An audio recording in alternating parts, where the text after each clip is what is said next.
será de la Vera. ¿Está ubicada dónde? En Villanueva de la Vera. ¿Y qué tipo de quesos hacéis? Y elaboramos queso de cabra. Y Semicurados, curados y algunos más especiales.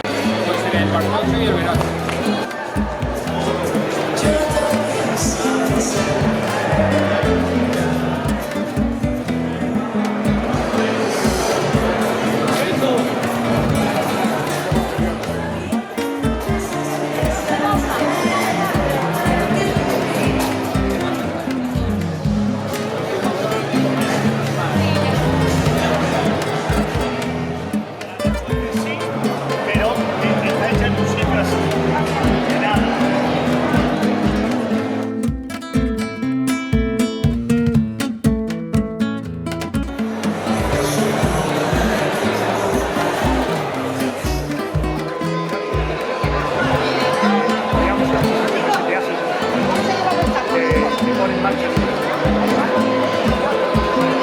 Pues es que suelo ir a veces.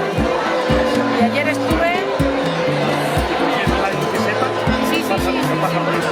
Con la chica que voy lo hace, sí, también hace sesiones.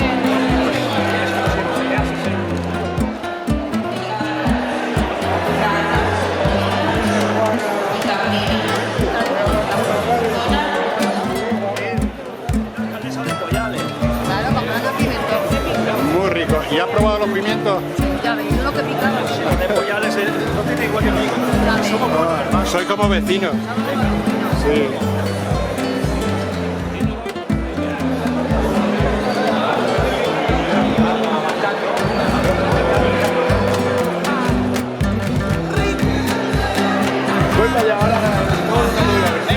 Bueno, ¿cómo te llamas?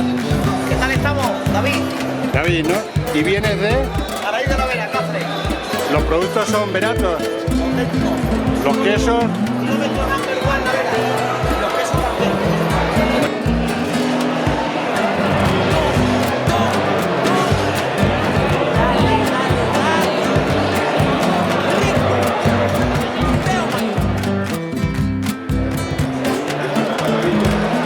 Go.